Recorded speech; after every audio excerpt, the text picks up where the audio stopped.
Orang Yahudi Israel ini nekat masuk ke kota suci Mekah dan melakukan hal yang meresahkan. Hal mengejutkan pun terjadi pada si pria asal Israel ini.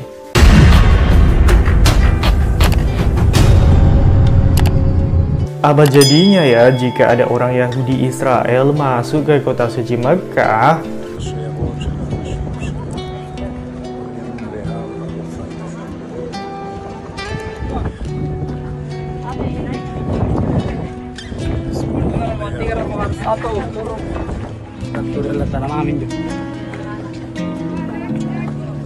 הנה הגענו לפסגה, אני מביט מכאן אל המקום. Mekah Al-Mukarramah adalah salah satu kota suci Islam dan merupakan ibu kota provinsi Mekah, Arab Saudi. Kota ini terletak 70 km ke daratan dari Jeddah di Laut Merah di sebuah lembah kecil 277 meter di atas permukaan laut.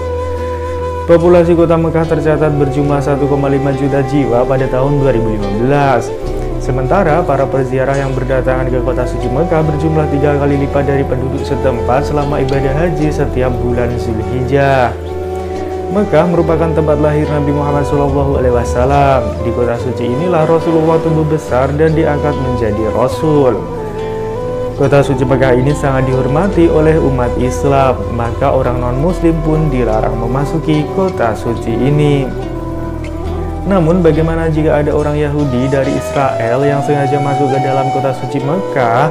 Lalu apa yang dilakukan sama pria Israel ini di kota suci Mekah? Tonton video ini sampai selesai ya sobat, supaya tidak gagal paham.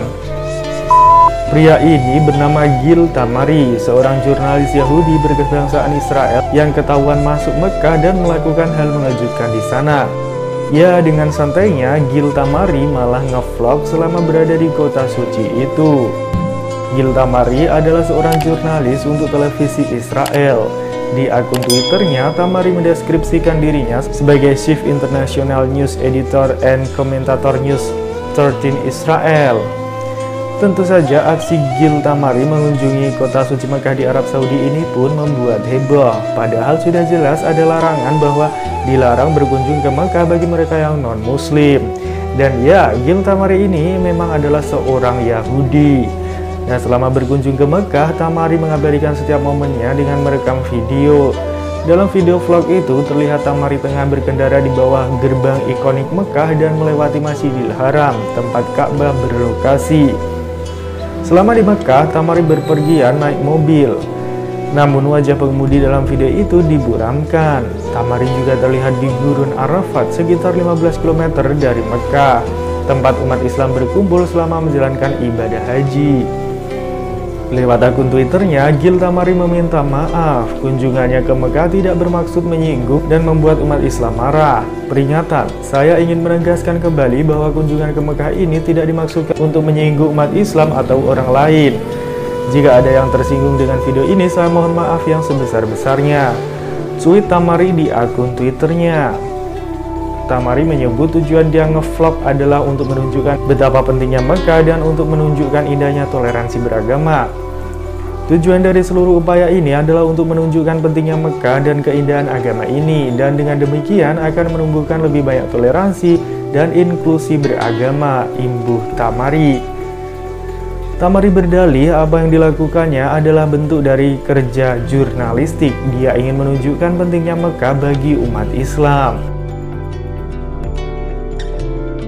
Sekali lagi, jika ada yang tersakiti atau tersinggung dengan ini, saya mohon maaf yang sebesar-besarnya. Kami tidak punya niat seperti itu, pungkasnya. Nah, selain orang Yahudi ini, sebelumnya pada zaman dulu juga sudah ada tuh beberapa orang non-muslim yang menyusup masuk ke dalam kota suci Mekah. Berikut kisah selengkapnya. Pada tahun 1853, penjelajah Inggris Sir Richard Francis Burton mengunjungi Mekah. Karena Mekah terlarang bagi non-muslim, Burton menyamar sebagai seorang muslim dengan menjalani khitan dan menyamarkan dirinya sebagai seorang Pashtun. Tidak ada yang bisa menyembunyikan seorang Eropa dari rakyat atau orang yang setelah ziarah menyatakan dirinya seorang kafir, tulis Burton. 350 tahun sebelumnya, petualang Italia Ludovico di Vartema menjadi non-muslim pertama yang memasuki Mekah. Ludovico mendaftar sebagai tentara bayaran dan berhasil masuk sebagai mamluk, salah satu tentara budak kulit putih dari kesultanan yang telah masuk Islam. Ludovico akhirnya tertangkap sebagai seorang Kristen, namun melarikan diri setelah hubungan cinta terlarangnya dengan salah satu istri sultan.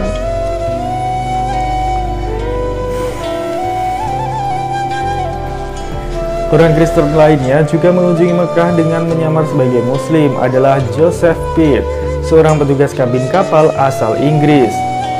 Namun, Joseph ditangkap oleh pedagang Muslim saat mengunjungi Mekah sebelum kembali pulang ke negaranya. Pada tahun 1979, tentara Prancis diizinkan masuk ke Mekah dengan bersyahadat. Hal ini untuk membantu tentara Saudi melawan para penjahat yang masuk ke Mekah dan menduduki kota Mekah. Selain itu, ada Christian Snok Hurgronje, berasal dari Belanda, nekat menjadi mu'alaf demi bisa menetap di kota Mekah. Semua itu dilakukannya agar bisa mempelajari Islam langsung di jantungnya. Pada 1880, Hurgronje menulis tesis doktornya berjudul Het Mekah Fest atau Pesta Mekah, yang menggambarkan ibadah haji dan adat istiadatnya. Pada 1884, berkat didanai pemerintah Belanda, Hurgronje dikirim ke Jeddah untuk meneliti kehidupan muslim fanatik di Mekah. Namun dia juga memiliki kepentingan pribadi untuk memasuki tanah suci. Demi bisa memasuki Mekah dan mendapatkan kepercayaan dari warga serta pejabat pemerintahan di sana, Hurgronje secara terbuka mengumumkan keputusannya untuk menjadi pemeluk Islam. Bahkan kemudian dia dikenal dengan sebutan Abdul Ghaffar. Berkat cara itu, dia akhirnya diizinkan untuk memasuki Mekah dan perjalanannya diatur pada 21 Januari 1885. Dan selama 7 bulan, Hurgronje tinggal di Mekah. Meski terbilang singkat, dia mengamati, mencatat, dan mempelajari kehidupan masyarakat lokal. Minatnya yang begitu besar terhadap Mekah membuat curiga pemerintah negara Eropa yang lain. Setelah itu terungkap bahwa Hurgronje adalah seorang mata-mata, penipu, dan orientalis.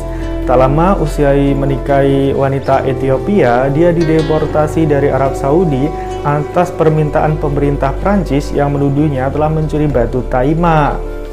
Akibatnya, Hurgronje harus segera meninggalkan Mekah. Dengan tergesa, dia mengumpulkan catatan dan foto-foto yang diperolehnya selama tinggal di Mekah. Hurgronje kemudian balik ke Belanda dan mulai menulis berbagai artikel mengenai Mekah. Sekembalinya di tanah kelahirannya, tak diketahui kabar selanjutnya, apakah dia masih memegang agama Islam atau kembali ke agama asalnya. Namun banyak karya yang dibuatnya mengenai Islam dan budaya Mekah.